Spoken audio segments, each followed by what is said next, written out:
Science streams का syllabus start करेंगे।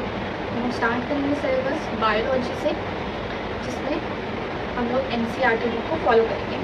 कोई इशू नहीं है, अगर आप लोग CBSE बोर्ड से नहीं है, हो सकता है आप लोग कोई और बोर्ड से हो और उसमें कोई और बुक्स फॉलो किया जाए। बट अगर आप लोग मेरे इस वीडियो को काफ़ी गौर से और अच्छे से देखकर समझ लेते हैं तो आई एम डैम श्योर कि आप लोग के अपने जो बुक्स हैं उसके बाद अगर आप लोग उसको रिवाइज कर लें, एक बार गो थ्रू कर लें, तो वो भी कॉन्सेप्ट क्लियर हो जाएगा।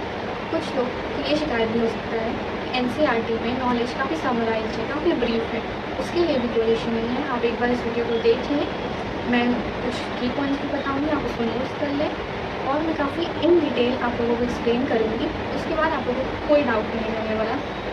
और NCERT इसलिए फॉलो कर रही है ताकि वो काफ़ी समराइज और काफ़ी टॉपिक दिया हुआ है उसमें।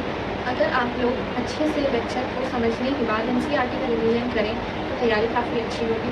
स्टार्ट करते हैं। Class 11 NCERT। तो क्लास 11 में ऐसे तो NCERT में अगर आप कंटेंट देखेंगे तो पहला यूनिट है डाइवर्सिटी, दूसरा है structural organisation of plant and animal, third है cell, cellular and biomolecules. But मेरा ख्याल है कि हम लोग को सीक्वेंस वाइज इसमें नहीं फॉलो करना चाहिए। जैसे कि हम अगर इसमें सीक्वेंस वाइज फॉलो करने जाएँ तो हमारा यूनिट होगा diversity in the living world, organisation in plant and animal, cell, structure and function. मेरा ख्याल है हम लोग को स्टार्ट करना चाहिए unit 3, that is cell, structure and function. Unit 3 का पहला चैप्टर है cell, unit of life, which is chapter 8, page number 7 open करें।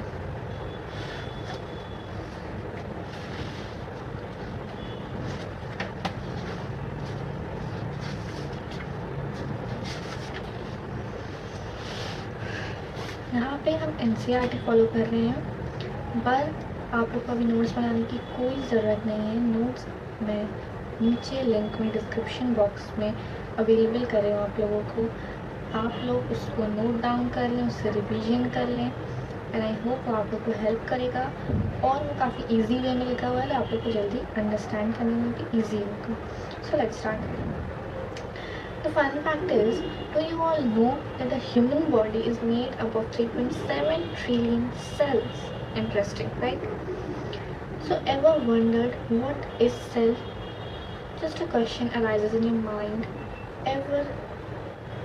Don't worry. If the question arises, I am here to clear your doubt. So cell is a structural and functional unit of life, of human being, of any living thing present on earth, whether it's plant, animal or human being.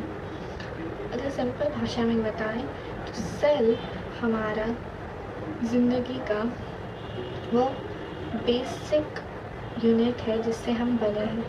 जैसे कि एक building BRICS से बना हुआ है, उसका बुनियाद BRICS में है, वैसे ही हर लिविंग थिंग का बुनियाद सेल है।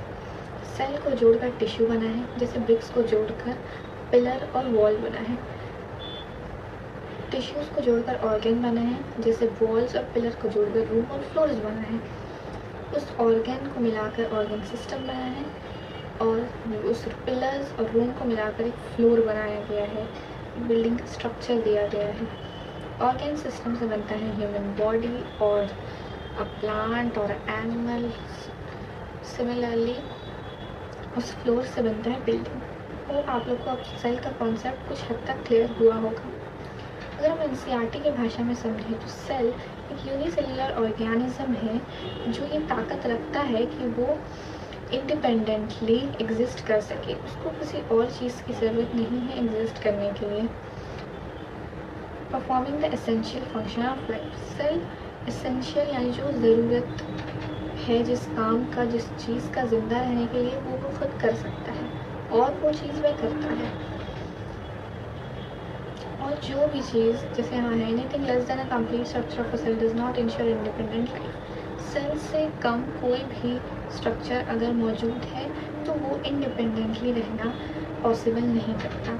इसी कारण हम सेल को structural and functional unit of living organism कहते हैं। सेल सबसे पहले टर्म दिया था रॉबर्ट ब्राउन ने। रॉबर्ट ब्राउन ने सेल को एक प्लांट में देखा था। जब उन्होंने नोटिस किया तो काफ़ी खाली कंपार्टमेंट्स थे। उन्होंने उस चीज़ को स्टडी किया और पता लगाया कि वह सेल है। पर यहाँ नोट करने वाली बात ये है, आप की पॉइंट करके इसको नोट कर सकते हैं कि उन्होंने डेड प्लांट में सेल को फाइंड किया था। लिविंग सेल को फाइंड करने वाले थे एंटन वैन लेeuwenhoek ने पहला लिविंग सेल डिस्कवर किया। जब रॉबर्ट हुक ने एक डेड सेल को फाइंड किया, उसके कुछ समय बाद माइक्रोस्कोप का इन्वेंशन में भी काफ़ी इम्प्रूवमेंट आया। उस टाइम तक इलेक्ट्रॉन माइक्रोस्कोप आ चुका था। इलेक्ट्रॉन माइक्रोस्कोप के इन्वेंशन के बाद रॉबर्ट ब्राउन को मदद मिला और उन्होंने न्यूक्लियस का भी डिस्कवरी किया। यहाँ जानने वाली एक बात और है, वो है कि सेल के स्टडी को कहते हैं साइटोलॉजी। आप इसे बुलेट पॉइंट करके लिख सकते हैं। फिक्र मत करें, ये सारी सी बात नोट्स में अवेलेबल होगी। कुछ समय बाद 1838 में सेल थ्योरी दिया गया।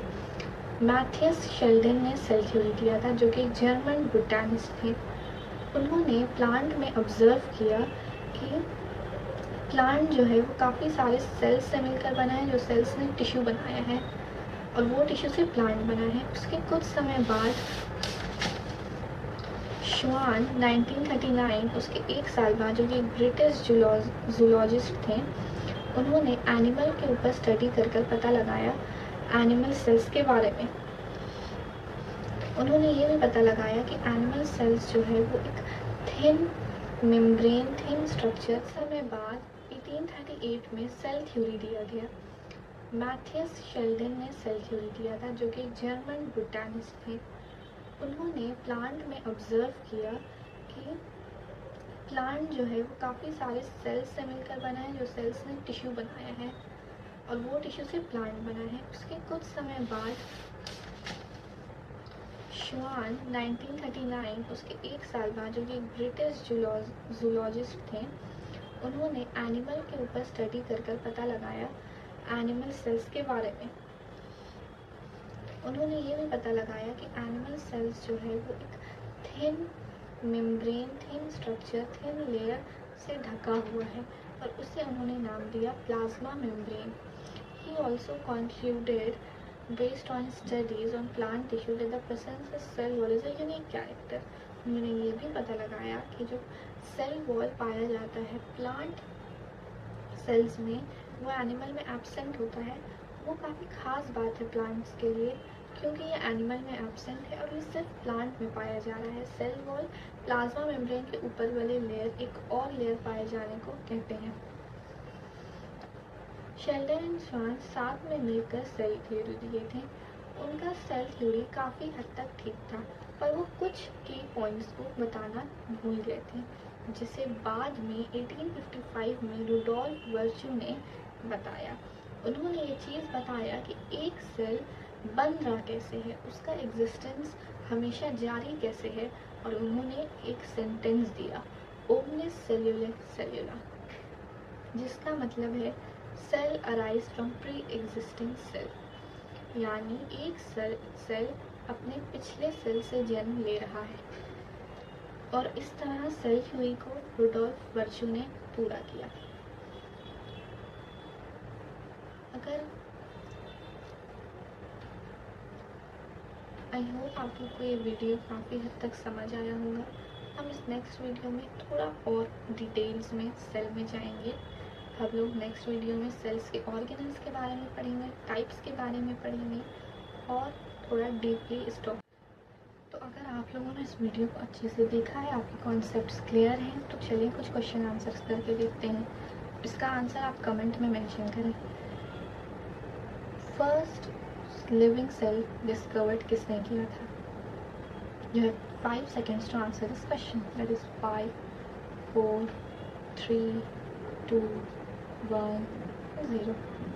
The answer is Anton Leeuwenhoek. I hope आप लोग सबको ये मालूम होगा। सो प्लीज़ आप लोग डिस्क्रिप्शन में नोट्स को ज़रूर चेक करें, उसे रीड करें और अपने NCERT बुक को एक बार गो थ्रू ज़रूर करें। नेक्स्ट में वीडियो में हम लोग और डिटेल्स में पढ़ेंगे। तब तक बेस्ट ऑफ लक।